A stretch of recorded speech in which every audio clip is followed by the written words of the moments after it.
Hello, everybody. This is The Poison Tree by Bankim Chandra Chattopadhyay. Chapter 2 Coming Events Cast Their Shadows Before. It was night. In the ruined house, Kunda Nandini sat by her father's corpse. She called, "Father." No one made reply. At one moment, Kunda thought her father slept, again that he was dead, but she could not bring that thought clearly into her mind. At length she could no longer call, no longer think. The fan still moved in her hand in the direction where her father's once living body now lay dead. At length she resolved that he slept, for if he were dead, what would become of her? After days and nights of watching, amid such sorrow, she fell asleep. In that exposed, bitterly cold house, the palm-leaf fan in her hand, Kunda Nandini rested her head upon her arm, more beauteous than the lotus stalk, and slept. And in her sleep she saw a vision. It seemed as if the night were bright and clear, the sky of a pure blue, that glorious blue when the moon is encircled by a halo. Kunda had never seen the halo so large as it seemed in her vision. The light was splendid and refreshing to the eyes, but in the midst of that magnificent halo there was no moon. In its place Kunda saw the figure of a goddess of unparalleled brilliance.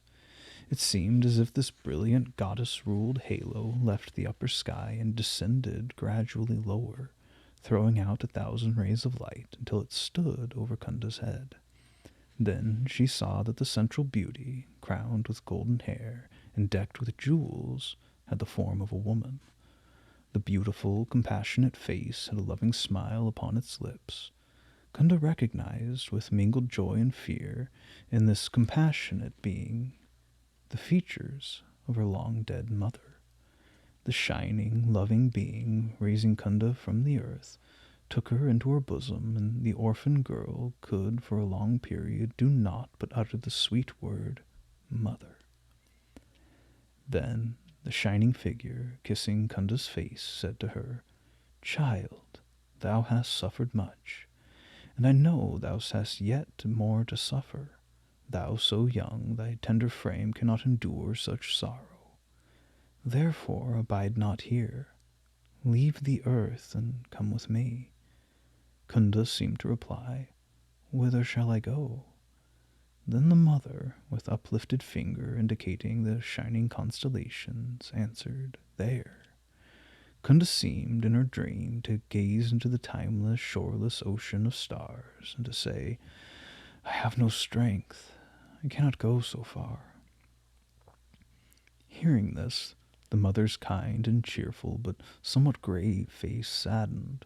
Her brows knitted a little as she said in grave, sweet tones, "Child, follow thy own will, but it would be well for thee to go with me. The day will come when thou wilt gaze upon the stars and long bitterly to go thither. I will once more appear to thee, when bowed to the dust with affliction thou rememberest me, and weepest to come to me. I will return. Then do thou come. But now do thou, looking on the horizon, follow the design of my finger. I will show thee 2 human figures. These 2 beings are in the world the arbiters of thy destiny. If possible, when thou meetst them, turn away as from venomous snakes. In their paths walk thou not." Then the shining figure pointed to the sky opposite. Kunda, following the indication, saw traced on the blue vault the figure of a man more beautiful than a god. Beholding his high, capacious forehead, his sincere, kindly glance, his swan-like neck a little bent, and other traits of a fine man, no one would have believed that from him there was anything to be feared. Then, the figure dissolving as a cloud in the sky, the mother said, "Forget not this godlike form. Though benevolent, he will be the cause of thy misery. Therefore avoid him as a snake." Again, pointing to the heavens, she continued, "Look hither." Kunda, looking, saw a second figure sketched before her. but this time not that of a man, but a young woman of bright complexion and lotus-shaped eyes.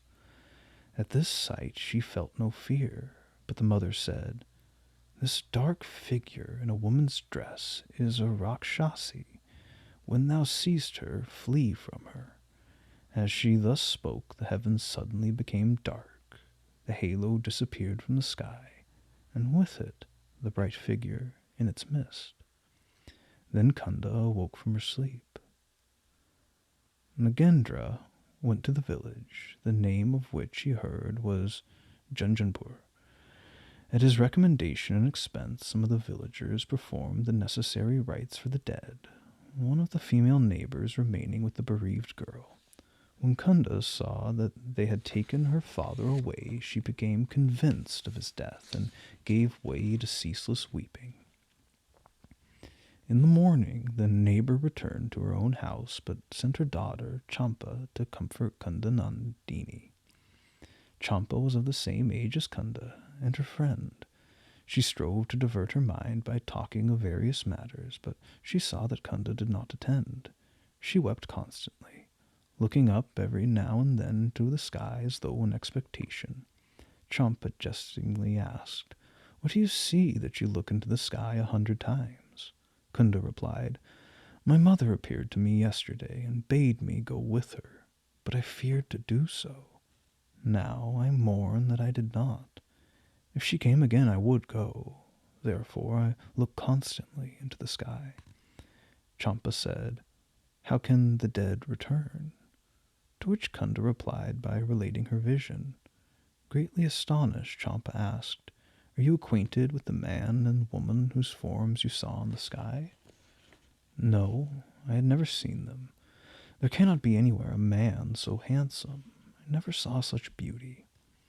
On rising in the morning, Nagendra inquired of the people in the village what would become of the dead man's daughter, where she would live, and whether she had any relatives. He was told that there was no dwelling place for her, and that she had no relatives. Then Nagendra said, "Will not some of you receive her and give her in marriage? I'll pay the expense, and so long as she remains amongst you, I will pay so much a month for her board and lodging." If he had offered ready money, many would have consented to his proposal. But after he had gone away, Kunda would have been reduced to servitude or turned out of the house. Nagendra did not act in so foolish a manner. Therefore, money not being forthcoming, no one consented to his suggestion. At length one, seeing him at the end of his resources, observed, "A sister of her mother's lives at Sham Bazar. Binod Ghosh is the husband's name. You are on your way to Calcutta. If you take her with you and place her with your aunt, then this Kaista girl will be cared for, and you will have done your duty to your caste." Seeing no other plan, Nagendra adopted this suggestion and sent for Kunda to acquaint her with the arrangement. Champa accompanied Kunda.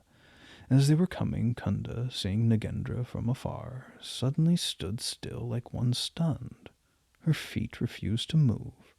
She stood looking at him with eyes full of astonishment. Champa asked, "Why do you stand thus?" Kunda, pointing with her finger, said, "It's he." "He? Who?" said Champa. "He whom last night my mother pictured in the heavens." Then Champa also stood frightened and astonished. Seeing that the girl shrank from approaching, Nagendra came near and explained everything. Kunda was unable to reply. She could only gaze with eyes full of surprise.